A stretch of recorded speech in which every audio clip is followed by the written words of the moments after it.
Everyone, welcome back to this channel. तो guys, last video के अंदर हमने मांग को प्रभावित करने वाले तत्व, मांग के नियम के अपवाद के बारे में डिस्कस किया था। और आज हम देखेंगे मांग की लोच क्या होती है।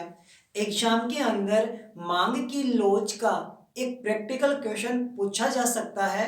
तो सबसे पहले हम ये देखते हैं कि मांग की लोच क्या होती है।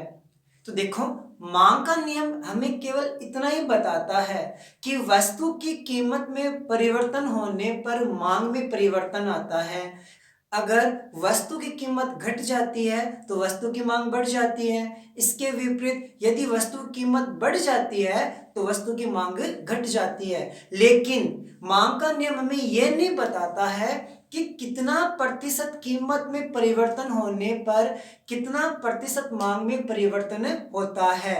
वो हमें बताता है मांग की लोच। मांग की लोच से हमें यह पता चल जाता है कि वस्तु की कीमत या उपभोक्ता की आय या संबंधित वस्तु की कीमत में परिवर्तन होने पर उस वस्तु की मांग में कितना प्रतिशत परिवर्तन हुआ है, यह हमें मांग की लोच से पता चल जाता है। तो हम कह सकते हैं कि वस्तु की कीमत यानी वस्तु की स्वयं की कीमत, उपभोक्ता की आय, संबंधित वस्तुओं की कीमतें, इनमें परिवर्तन होने पर वस्तु की मांग मात्रा में कितना परिवर्तन होता है, यह हमें मांग की लोच बताती है। तो एग्जाम के अंदर क्वेश्चन पूछा जा सकता है कि मांग की लोच, मांग की लोच के प्रकार कितने होते हैं। यह हमें एग्जाम में क्वेश्चन पूछा जा सकता है कि मांग की लोच के कितने प्रकार होते हैं। तो ध्यान रखना है, मांग की लोच के 3 प्रकार होते हैं। कितने प्रकार होते हैं? 3 प्रकार होते हैं। तो पहला प्रकार होता है मांग की कीमत लोच, मांग की कीमत लोच। 2 नंबर आता है मांग की मांग की मांग की आड़ी या तिरछी, आड़ी या तिरछी लोच। इसका मीन्स ये होता है कि जो वस्तु की मांग होती है वो वस्तु की स्वयं की कीमत, उपभोक्ता की आय और संबंधित वस्तु की कीमत से क्या होती है? प्रभावित होती है। मांग की कीमत लोच यानी कि कीमत में परिवर्तन होने पर वस्तु की मांग में क्या आएगा? परिवर्तन आएगा। कितना प्रतिशत परिवर्तन आएगा वो कीमत लोच बता देगा। उपभोक्ता की आय में कितना प्रतिशत परिवर्तन हो जाए तो वस्तु की मांग में इतना परिवर्तन हो जाएगा, वो हमें मांग की आय लोच से पता चलेगा। और फिर हम देखेंगे मांग की आड़ी लोच क्या होती है। तो सबसे पहले हम बात करते हैं मांग की कीमत लोच, मांग की कीमत लोच। अब मांग की कीमत लोच क्या होती है कि वस्तु की कीमत में परिवर्तन होने पर वस्तु की मांग में कितना परिवर्तन होता है वो हमें बताती है मांग की कीमत लोच। तो हम कह सकते हैं कि वस्तु की कीमत में परिवर्तन होने पर वस्तु की मांग में कितना परिवर्तन होगा, ये हमें कौन बताएगा? मांग की कीमत लोच। कीमत में परिवर्तन होने पर मांग में कितना परिवर्तन होगा, ये हमें मांग की लोच बताती है। इसलिए मांग की लोच को 5 श्रेणियों में बांटा गया है। कितनी श्रेणियों में? 5 श्रेणियों में बांटा जाता है। ये एग्जाम में क्वेश्चन आ सकता है कि मांग की कीमत लोच को कितनी श्रेणियों में बांटा जाता है। तो हमारा आंसर हो जाना चाहिए 5 श्रेणियों में बांटा जाता है। तो 5 श्रेणी कौन कौन सी होती है? तो देखो, सबसे पहले आती है पूर्ण लोचदार मांग। 2 नंबर आता है हमारा लोचदार मांग, लोचदार मांग। 3 नंबर आता है हमारा एकिक, एकिक मांग की लोच, एकिक मांग की लोच। 4 नंबर आता है बेलोचदार मांग, बेलोचदार मांग। 5 नंबर आता है हमारा पूर्णतः पूर्ण बेलोच, पूर्ण बेलोच मांग, पूर्ण बेलोच मांग। तो ध्यान रखना है मांग की लोच कितनी प्रकार की होती है। मांग की लोच 3 प्रकार की होती है। कौन कौन सी? मांग की कीमत लोच, मांग की आय लोच, मांग की आड़ी लोच। तो क्वेश्चन पूछा जा सकता है निम्न में से मांग की लोच है। 3 ऑप्शन आपको ये दे दिया जा सकता है और 4th नंबर आंसर आ सकता है उपयुक्त सभी। तो हमारा राइट आंसर क्या होना चाहिए? उपयुक्त सभी। तो हम सबसे पहले पढ़ रहे हैं मांग की कीमत लोच क्या होती है। तो मांग की कीमत लोच क्या बताती है कि कीमत में परिवर्तन होने पर मांग में कितना परिवर्तन होगा, ये हमें कौन बताएगी? मांग की कीमत लोच बताती है। फिर हमने देखा है कि मांग की कीमत लोच को कितने श्रेणियों में बांटा गया है। मांग की कीमत लोच को 5 श्रेणियों में बांटा गया है। 5 श्रेणी कौन कौन सी है? पूर्ण लोचदार, लोचदार, एकिक मांग की लोच, बेलोचदार मांग और पूर्ण बेलोचदार। अब देखो इसमें क्या होता है कि पूर्ण लोचदार, इसकी जो मांग की कीमत लोच क्या होती है? अनंत होती है। क्यों होती है इस पर अब हम भी डिस्कस कर लेंगे, लेकिन एक बार देख लेते हैं पूर्ण लोचदार की मांग क्या होती है। पूर्ण लोचदार की मांग क्या होती है? अनंत होती है। जो लोचदार मांग है इसकी कीमत लोच क्या होती है? इसकी कीमत लोच क्या होती है? 1 से अधिक होती है। ध्यान रखना है लोचदार मांग की कीमत लोच क्या आती है? 1 से अधिक आती है। 3 नंबर आता हमारे पास एकिक मांग की लोच, एकिक मांग की लोच, एकिक मांग की लोच ध्यान रखना है कि कितनी होती है? 1 के बराबर होती है। किसके बराबर होती है? 1 के बराबर होती है। जो हमारी बेलोचदार मांग है इसकी कीमत लोच क्या होती है? 1 से कम आती है। क्या होती है? 1 से कम आती है। जो हमारी बेलोचदार मांग होती है इसकी कीमत की लोच क्या होती है? 0 होती है। क्या होती है? 0। तो ये लोच कैसे ज्ञात किया जा सकता है? इसका एक फॉर्मूला होता है। मांग की कीमत लोच, मांग की कीमत लोच ज्ञात करने का फॉर्मूला होता है कि मांग में अनुपातिक, अनुपातिक मांग में अनुपातिक प्रतिशत परिवर्तन, प्रतिशत परिवर्तन बटे कीमत में अनुपातिक, कीमत में अनुपातिक प्रतिशत परिवर्तन, प्रतिशत परिवर्तन।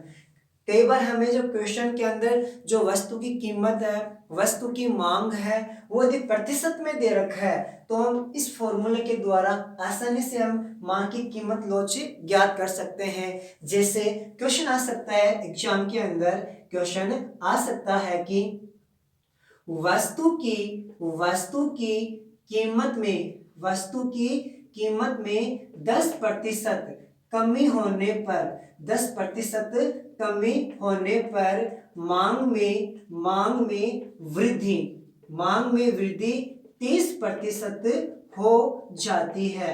मांग में 30% वृद्धि हो जाती है तो हमें पूछा जाता है कि कीमत लोच क्या होगी, कीमत लोच क्या होगी।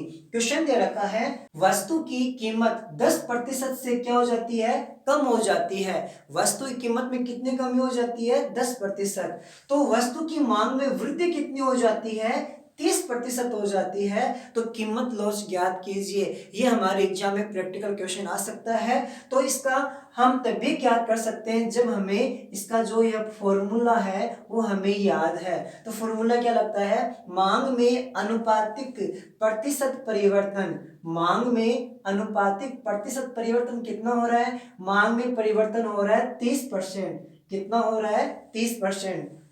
डिवाइड में क्या दे रखा है, कीमत में अनुपातिक प्रतिशत परिवर्तन, कीमत में अनुपातिक प्रतिशत परिवर्तन कितना दे रखा है, 10% दे रखा है। तो 30 में जब 10 का डिवाइड करेंगे तो हमारे पास कितना आएगा, 3 आएगा, यानी कीमत लोच कितनी आ जाएगी, कीमत लोच हमारे पास आएगी 3। इस प्रकार हम प्रैक्टिकल क्वेश्चन को सोल्व कर सकते हैं। तो सबसे पहले हम ये देखते हैं कि हमारी पूर्ण बेलोचदार कहते किसको है, लोचदार किसको कहते हैं। अब इस पर हम क्या करते हैं, एक एक करके इसकी परिभाषा पर हम डिस्कस कर लेते हैं। सबसे पहले देखते हैं कि पूर्ण लोचदार मांग क्या होती है।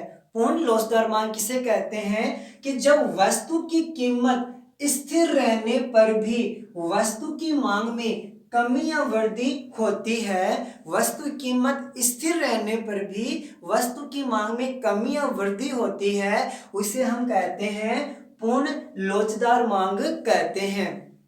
कभी कभी क्या होता है कि वस्तु की कीमत में थोड़ा सा परिवर्तन होने पर मांग एकदम से अचानक बढ़ जाती है और कभी कभी मांग एकदम शून्य भी हो जाती है, तो उसे हम कहते हैं पूर्ण लोचदार मांग कहते हैं। अब इसको अच्छे से समझने के लिए हम एक डायग्राम बनाते हैं, एक डायग्राम ले लेते हैं। तो यहाँ पे हम लेते हैं ओ वाई पर ले लेते हैं वस्तु की कीमत और ओ अक्ष पर लेते हैं वस्तु की मांग।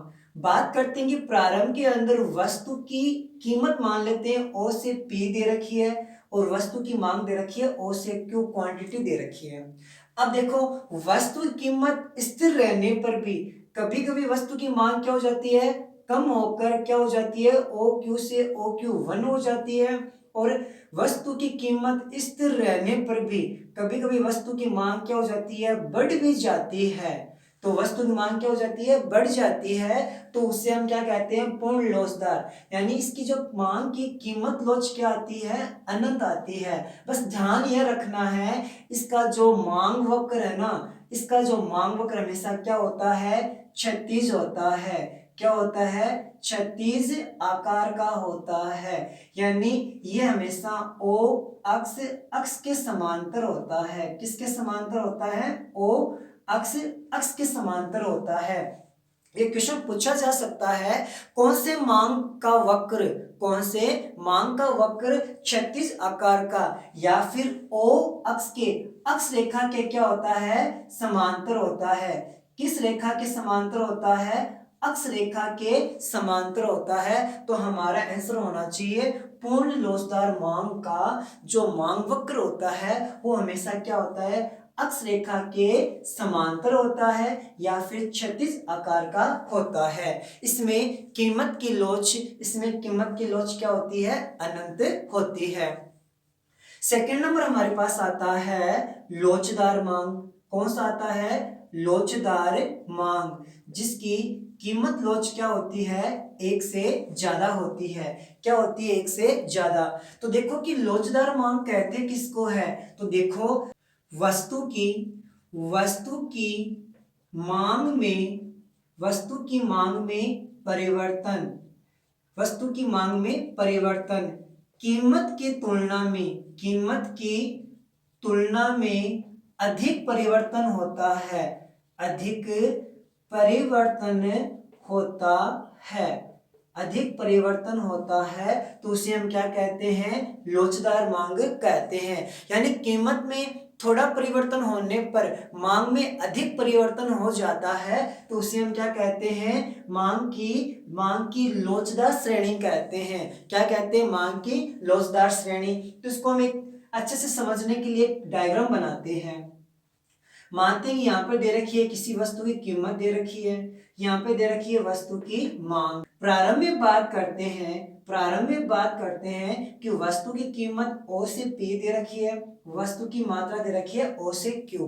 अब देखो मांग का नियम कहता है कि कीमत में कमी होने पर मांग में क्या होती है, वृद्धि। तो ध्यान रखना है, मान लेते हैं कि वस्तु की कीमत घटकर कितनी हो जाती है, ओ पी से ओ पी 1 हो जाती है।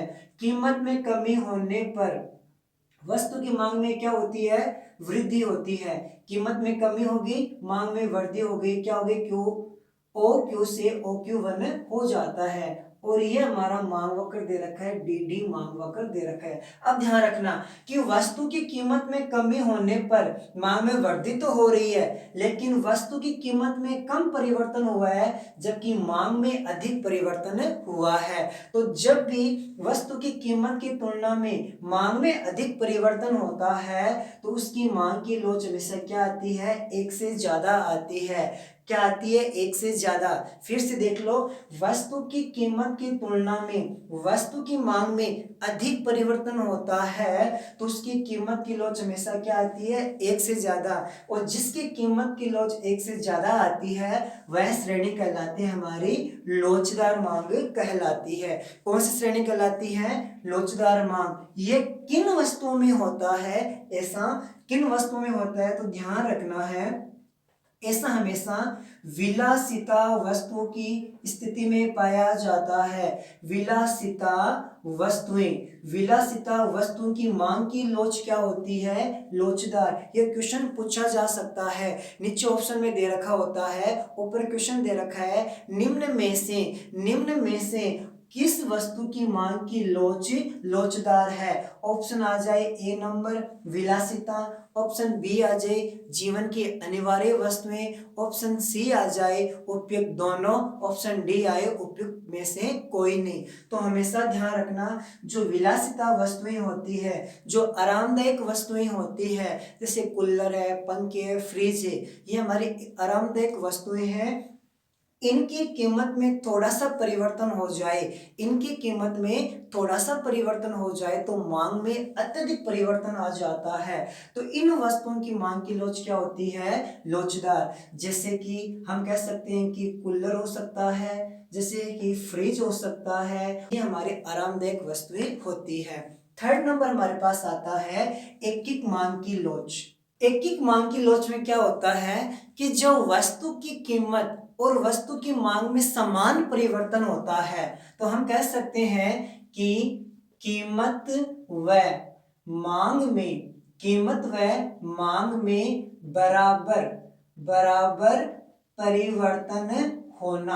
बराबर परिवर्तन होना कौन सी मांग की लोच कहलाती है, ऐकिक या फिर इकाई की मांग की लोच कहलाती है। इसमें क्या होती है, मांग की लोच यानी कि कीमत लोच क्या आती है, एक के बराबर आती है। तो इसे हम एक डायग्राम के द्वारा अच्छे से समझ सकते हैं। तो डायग्राम बनाते हैं, यहाँ पे हम ले लेते हैं वस्तु की मांग और हम यहाँ पे लेते हैं वस्तु की कीमत। इसका इंपॉर्टेंट टॉपिक है कि सबसे बड़ा इंपॉर्टेंट क्वेश्चन यही बनता है, इसका जो वक्र का जो आकार है ना वो सबसे इंपॉर्टेंट है, सबसे ज्यादा इंपॉर्टेंट माना जाता है। फॉर एग्जाम्पल मान लेते हैं प्रारंभ के अंदर वस्तु की कीमत OP दे रखी है, वस्तु की मात्रा दे रखी है OQ। मान लेते हैं कि वस्तु की कीमत क्या हो जाती है, घट जाती है, तो स्वाभाविक है वस्तु की मांग क्या हो जाएगी, बढ़ जाएगी।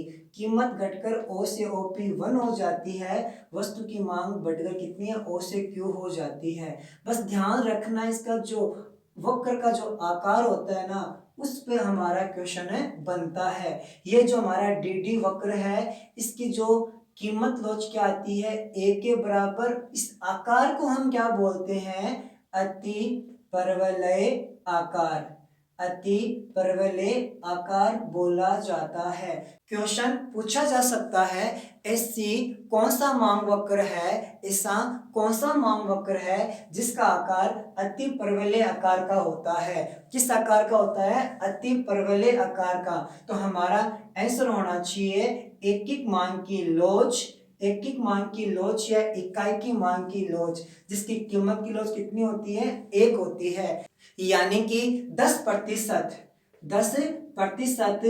कीमत में क्या हो जाती है, कमी हो जाती है, तो 10% वस्तु की मांग में क्या हो जाएगी, वृद्धि हो जाएगी। तो इसकी जो कीमत लोच जब हम ज्ञात करेंगे तो हमारा आंसर कितना आएगा, 1। तो कीमत लोच ज्ञात करने का फॉर्मूला क्या लगता है कि मांग में अनुपातिक परिवर्तन बटे कीमत में अनुपातिक परिवर्तन, जब इसका डिवाइड करेंगे तो हमारी कीमत की लोच कितनी आएगी, 1। तो इंपॉर्टेंट क्वेश्चन बनता है कि कौन से मांग वक्र का आकार अति परवलय आकार का होता है, तो हमारा आंसर होना चाहिए इकाई की लोच। और कई बार हमें यह भी पूछ लिया जाता है कि प्रैक्टिकल क्वेश्चन के द्वारा मांग की लोच भी ज्ञात करना पड़ सकता है। तो आज हमने मांग की जो कीमत लोच है इसकी 3 श्रेणियों पर अभी डिस्कस कर लिया है और बाकी जितनी भी श्रेणियां हैं हम इस पर नेक्स्ट वीडियो में डिस्कस करेंगे। तो गाइज आई होप आपको आज वाला वीडियो पसंद आया होगा। अगर वीडियो पसंद आए तो प्लीज वीडियो को लाइक करना है, अधिक से अधिक शेयर करना है और चैनल को सब्सक्राइब करना है। तो आप मेरे साथ